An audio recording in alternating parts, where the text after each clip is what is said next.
রাধে রাধে বন্ধুরা, কেমন আছো তোমরা সকলে? আশা করি সকলে ভালো আছো, আমিও ভালো আছি। চলো, আজকে মঙ্গলবার, আজকে হচ্ছে সংক্রান্তি, ওর জন্য একই মঙ্গলবার, তারপরে সংক্রান্তি, তার জন্য আজকে করব নিরামিষ রান্নাবান্না। এখানে দেখো ডাল সেদ্ধ করে রেখেছি, আজকে মটর ডাল করব।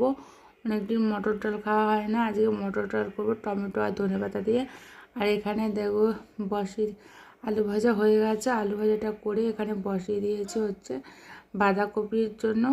আলুটা ভেজে নিচ্ছি, বাঁধাকপি করবো যে অনেক দিন পরে বাঁধাকপি। এই বছর এই প্রথম আমি বাঁধাকপি রান্না করছি, মানে এই বছরে। আর বাঁধাকপি আগে আমি রান্না করে খাইনি, দিয়ে খেয়েছি কিন্তু ওই দিদি দিয়েছে বা কেউ দিয়েছে তবে খেয়েছি, আমি নিজে রান্না করিনি। আজকে আমি প্রথম রান্না করছি। আর হয়তো বাঁধাকপি আর কয়দিনই থাকবে, তারপরে আবার ফুরিয়েও যাবে।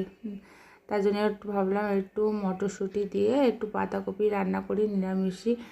আর নিরামিষে দেখবা মনে হয় যে কি রান্না করব না করব, কার কোনটা ভালো লাগবে না লাগবে বোঝা যায় না। আর মাছ টাছ করতে গেলে একটা মাছের ঝোল একটা ভাজা করলে বা সেদ্ধ করলে হয়ে যায়, কিন্তু নিরামিষের দিনে এত পদ রান্না করতে হয়, তারপরেও সবাই ঠিকঠাক খেতে পারে না। যাই হোক, অনেক চেষ্টা করি যে নিরামিষই করে নেব পুরোটাই, কিন্তু হয়ে ওঠে না। নিরামিষই আমাদের কেউ খেতেই পারে না, সবাই মাছ দিয়ে ভাত হলে ভালো হয় আর কি। যাই হোক, এখন তো কিছু করার নেই, যেহেতু আমরা বাঙালিরা একটু মাছ ভাত খেতে বেশি ভালোবাসি, সবাই জানো। যাই হোক, এবার দেখো বাঁধাকপিটার জন্য মশলাটা আলুর মধ্যে একবারে দিয়েই দিয়েছি, দিয়ে ওর মধ্যে আদা জিরা বাটা, কাঁচা লঙ্কা বাটা, আর হচ্ছে লঙ্কার গুঁড়ো, হলুদের গুঁড়ো আর লবণ দিয়ে একবার ভালো করে কষিয়ে এবার বাঁধাকপিটা দিয়ে দেবো। বাঁধাকপিটা আমি আগের থেকে সেদ্ধ করে রেখেছি। আর তোমাদেরকে হচ্ছে জানাই সংক্রান্তির অনেক শুভেচ্ছা। সবাই ভালো মতন করে পিঠে পুলি বানিয়ে খাও, আমাদেরও হবে। রাতে অল্প করে আমি বানাবো ভাবছি। আমার শরীরটা বিশেষ ভালো নেই, কিন্তু যেহেতু সংক্রান্তিতে সবার ঘরে কিছু না কিছু হয়, আমাকেও বানাতে লাগবে, ওর জন্য ভাবছি কিছু একটা বানিয়ে নেবো। আর এই দেখো বাঁধাকপিটা সুন্দর করে কেটে দিয়েছিল আমার যা, মানে আমার বড় যা। আমি বলেছিলাম একটু আমার হাতে তো ব্যথা, তার জন্য বলেছিলাম যে দিদিভাই একটু আমার বাঁধাকপিটা কেটে দেবে। তো দিদিভাই ভালো করে বাঁধাকপিটা কেটে দিয়েছে, আর একটু সেদ্ধ করে ফেলে নিয়েছি। তাতেই দেখো কত সুন্দর, মানে একদম দলা দলা হয়ে গেছে, সুন্দর করে কেটে দিয়েছিল বলে এত সুন্দর। মানে রান্না বলে না আগে কাটা ভালো হলে রান্নাটাও ভালো হয়। দেখো, আর আমি ছোট ছোট করে আলু কেটে নিয়েছিলাম, আর দিয়ে দেবো এর মধ্যে মটরশুঁটি। অনেক করে মটরশুঁটি আনা হয়েছিল, প্রায় 1 কিলোর মতো মটরশুঁটি আনা হয়েছিল। মা ছাড়িয়ে সব রেখে দিয়েছিল ফ্রিজে, সেখান থেকে অর্ধেক মটরশুঁটি বের করে আমি এর মধ্যে দিয়ে দিলাম বাঁধাকপির মধ্যে। মটরশুঁটিটা দিলে মানে ভালোই লাগে, দেখতেও ভালো লাগে, খেতেও ভালো লাগে। আর আরেকটা তোমাদেরকে আমি এই ভিডিওটা একদিন পরে দিচ্ছি, কারণ আমার এই ভিডিওটা এডিট করা হয়েছিল না, ওর জন্য আমি দিতে পারিনি।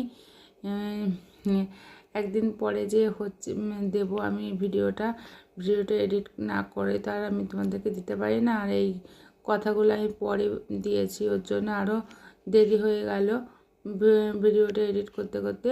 ওর জন্য আমি একদিন পরে আমার এই ভিডিওটা দিলাম। এখানে দেখো আমার ভাতটাও ফুটে গেছে আর বাঁধাকপিটাও হয়ে এসছে। যাই হোক, বাঁধাকপিটা পুরোপুরি কমপ্লিট হয়ে গেছে। এবার বাঁধাকপিটা আমি তুলে নেব বাটিতে, আর বাটিতে তুলে আমি এর মধ্যে ডালটা ফোড়ন দিয়ে দেবো।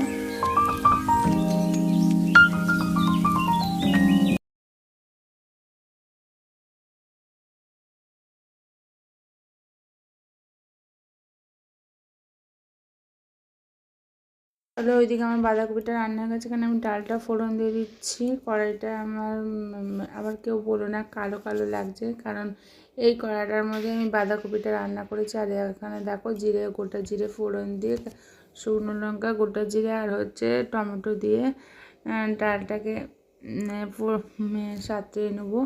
চলো ডালটাও আমার সোমবার দেওয়া হয়ে গেল। আর এখানে আমি টমেটো আর ধনেপাতা দিয়ে মটর ডালটা করলে বেশ ভালোই লাগে খেতে।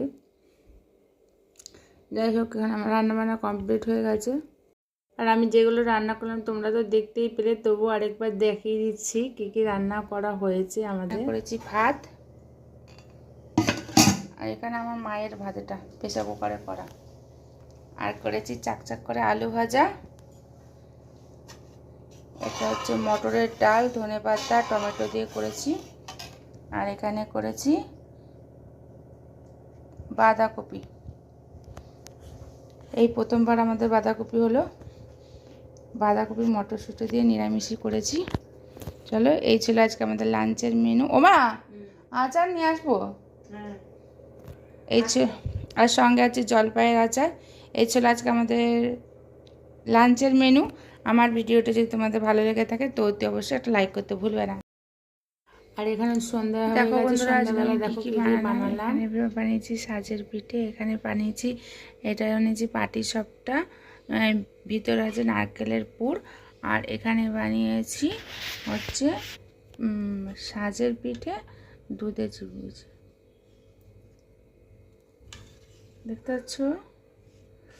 তোমরা অতি অবশ্যই কমেন্ট করে জানাবে যে আমার পিঠেগুলি কেমন হয়েছে।